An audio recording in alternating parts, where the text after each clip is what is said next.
Hello everyone, this is Ether Dragon, and welcome back to another episode of Fire Emblem Heroes. So, we'll see what we can do in the remaining time. 7 minutes left, but quickly try to do a decent match, I guess, in allegiance battles. I don't really know who we want to use.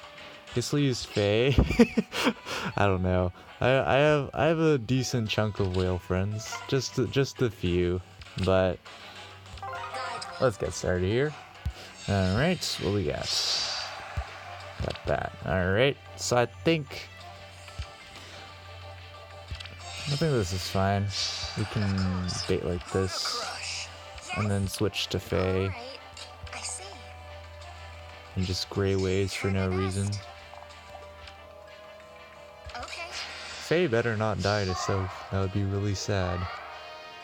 Oh, okay. That could also happen. Let's go. Try my best. Alright, how do I want to handle this? Alright. So, what my basic thoughts on Do my best. whatchamacallit on allegiance battles is pretty meh and kind of whatever. It's not particularly appealing to me, to be honest. I'm with you. He's just gonna one shot? No way, he's short because of distant guard on Faye. Thank goodness, Cap.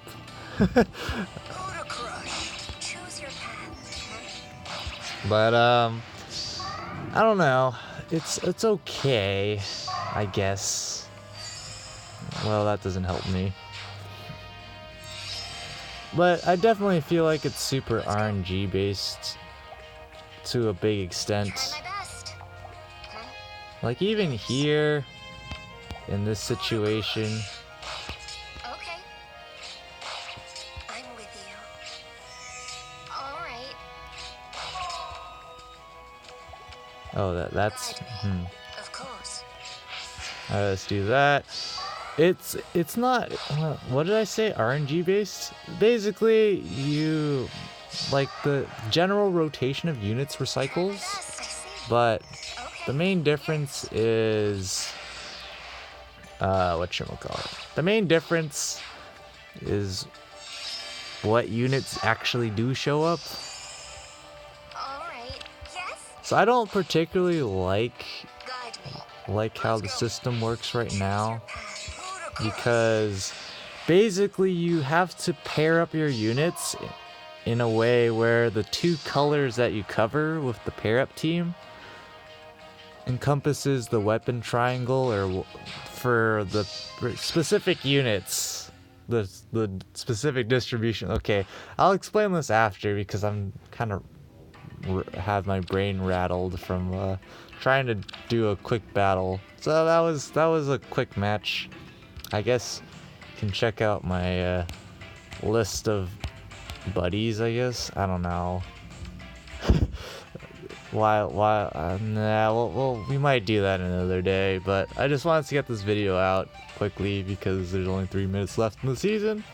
But okay, how do I want to explain this? So, if you count the distribution of units, of the colors of the units, I'm pretty sure, I could be wrong, and it might just be some kind of bias I have while playing allegiance battles, but I think the distribution is not equal. Like, there won't be exactly 3 colorless, 3 red, 3 blue, and 3 green. So I think I have to check, honestly. I haven't actually checked, but if that is the case, then you have to have your paired up units if you're free to play like me and don't have like a legendary Roy or something, or the new Ulm. If you don't have one of those buddies, you have to pair up your units in such a way where the two colors, you're encompassing 2 colors where you can maximize your points. So like, let's say the distribution is 5 blue, 3 red, 2 green, and 4 colorless. then you want your pair-up squad to be colorless and green, which in my particular instance I had Nino and Faye. Which is okay, I guess. And then of course the paired up units get extra points for kills, which is why you want to do that. And so it definitely becomes an RNG fest, especially since you can't use the same whale friend, Kappa, consecutively. You basically, I think there's like a 4-hour cooldown or something. It says once per friend per day, but then somewhere else it says like there's a 4-hour cooldown or something. So I'm not sure about that. I haven't actually checked to see what the case is, but I don't know. It's a color matching game mode, and it heavily relies on mobility, I think, or some other strategy like Gale Force or something. You definitely need to be able to get around and keep your units safe from against the weapon triangle and such. But I don't know, the arena scoring mechanic in this mode is also kind of meh, because it's like what I basically have to do is get some score that doesn't compromise my performance. Because again, you can't reuse your particular whale friend's unit every match consecutively. So if you screw up with that particular unit once, you gotta wait to use them again. So I don't know about that, but of course with the scoring thing, it's like you basically can shave off points until you drop your range, because you can check your max points before you go into the actual match. So like for my particular setup, I was at 732 there. If I dropped a single SP bin or anything, I would have dropped to 730. So basically I was using as many movement skills as possible, because that definitely helps out in Allegiance battles. If anyone does Allegiance battles with like full maxed out dual rally spam and stuff, I'd be pretty impressed. Although there's stuff like guidance and aerobatics that definitely helps out a lot. I was using guidance on my legendary Azura, as you might have seen.